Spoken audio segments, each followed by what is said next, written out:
షర్మిలాను చూసి భయపడుతున్న వైసీపీ, అసలు రాజకీయం మర్చిపోయిన వైసీపీ కంటే యాక్టివ్గా షర్మిల వివేక హత్యపై మాట్లాడుతున్నందుకు వైసీపీ ప్రజల్లోకి రావడం లేదు. కానీ ప్రజల్లోకి వస్తూ ప్రతి అంశంపై ప్రభుత్వంపై విమర్శలు చేస్తున్న షర్మిలను మాత్రం వైసీపీ టార్గెట్ చేస్తుంది.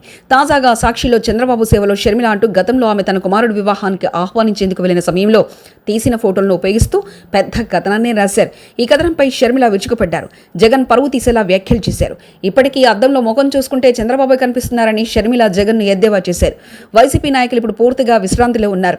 వారెవరూ ప్రభుత్వంపై పోరాటానికి ఆసక్తి చూపించడం లేదు. స్వయంగా జగన్ 2 రోజుల పాటు పార్టీ కార్యక్రమాల్లో పాల్గొంటే అదో పెద్ద అచీవ్మెంట్ అన్నట్లుగా ఉన్నారు. ఇక ఇతర నేతల సంగతి చెప్పాల్సిన పనే లేదు. తమ అవినీతి వ్యవహారాల్లో ఏదైనా విచారణ జరిగితే అప్పుడు మాత్రం తెర ముందుకొచ్చి టీడీపీపై పేర్ని నాని వంటి వారితో రివర్స్ విమర్శలు చేస్తున్నారు. కానీ షర్మిల మాత్రం పూర్తి స్థాయిలో ప్రతిపక్ష నేతల పాత్ర పోషించేందుకు ప్రయత్నిస్తున్నారు.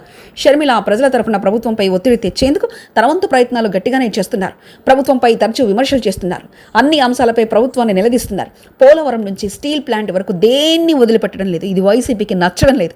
తమ కంటే ముందు వెళ్తున్నారనే ఉద్దేశంతో రివర్స్ ప్రచారం చేస్తున్నారు. వివేక హత్యపై షర్మిల మాట్లాడుతున్నప్పుడు మాత్రమే ఇలాంటి రియాక్షన్స్ వస్తుండటంతో వైసీపీ అధినాయకత్వం ఆమెపై ఇలాంటి కథనాలు రాయిస్తుందని భావిస్తున్నారు. గతంలో షర్మిల పలు అంశాలను మాట్లాడినప్పుడు ఎలాంటి స్పందన వ్యక్తం చేయలేదు. కానీ ఇటీవల అవినాష్ రెడ్డి సాక్షుల్ని బెదిరిస్తున్నారని చెప్పగానే మరోసారి చంద్రబాబు సేవలో అంటూ ప్రచారం ఊపందించారు. అయితే షర్మిల ఇటీవలే డోంట్ కేర్ అన్నారు. ఇక జగన్ను ఏమాత్రం గౌరవించే అవకాశం ఉండదని అంచనా వేశారు.